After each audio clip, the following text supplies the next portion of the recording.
Much to sort through, and this is just the beginning. And joining us now is financial planner Dan Casey, and we were just talking about it in the commercial break. A lot of people taking different approaches to all of this, but should we really right now be worried about a possible recession, or likely, many people think? So yeah, the report just came out today from JP Morgan raising it to 60%. So, and that's assuming that he's going to scale back a little bit on these tariffs.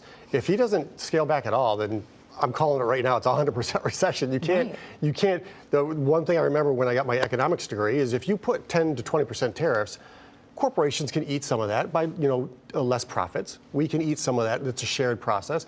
You go above 50%, like we've got on some of the countries, including China. That's a deal breaker. That's companies manufacturing in China. That's a shutdown. I find it interesting because we've seen at least a movie similar to this before. Yeah. It was 7 years ago, 2018, Donald Trump imposed 25% tariffs on steel, 10% on aluminum. Yes. And we went through it and we recovered. Yeah. So why is this different? Is it the percentage that you're talking about? So yes, and back then in Trump 1.0, when he did that, the market went down severely. So, and the tariffs weren't as bad as they are now.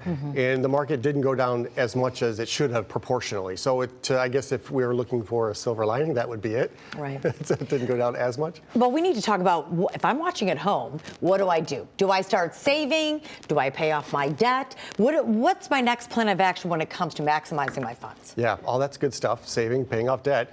Which one is better? All of it. Yeah. There's only so much money. Yeah.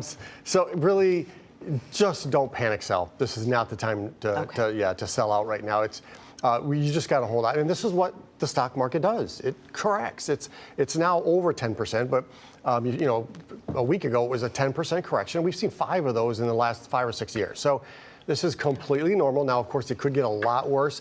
Just praying, hoping, and praying that that he does scale back on some of this, and it is purely a negotiation tactic. Well, now that he can't run again, this is about his legacy. Totally. And so it is important for him to obviously protect his legacy. Yes. At what point do you think this president will look at the picture and say, maybe we got to scale back now? I don't know what that magic number is. Right now, it's super clear. He does not care.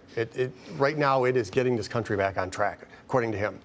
And what's interesting is I don't hear a whole lot about is, we're trying to grow America, obviously, and that's all great, but unemployment is super, super low. How many more jobs can we add, So right. I think it's more about bringing the manufacturing base back to America, which is, it's a great thing. So hopefully it's just a short-term We thing. can't predict the future, but we can control what's going on right now. And if I am getting ready to retire, what should I be doing in my best interest at this moment if the market's down? It's not a great answer, but if you're that close to retirement, you shouldn't have had a whole lot of money in the stock market anyways. At least money that you were going to have to touch soon, right?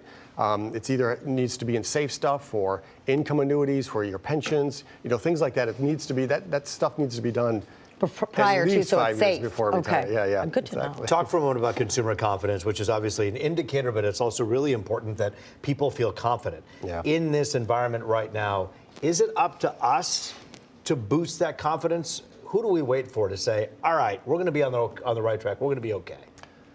Yeah, that's a tough one because people are just scared right now. It's just so uncertain. Stock market doesn't like uncertainty. Consumer spending doesn't like uncertainty. So we just need some more clarification, and we're not even getting that from the president either. So he needs to come out, I guess, and maybe that's part of the negotiation tactics. But I think there needs just to be more said about what's going on and what the end game is here, because we're going to go through some hurt here. All right. In the meantime, though, should we be taking advantage of these high interest rates, putting our money into some of these accounts where you can earn some more for it? Yes, but it's going to be a short term because the Fed probably is going to cut rates in May now. Okay. Might even sooner, who knows? And as soon as the Federal Reserve starts cutting those rates, maybe 2 or 3 times more this year, the first thing that hits is those safe money market. We hope that you'll come back again, because this is obviously a changing situation every week, every night. So come back and talk to us again. Dan Casey, awesome. Happy to. Thanks, Dan. Good advice.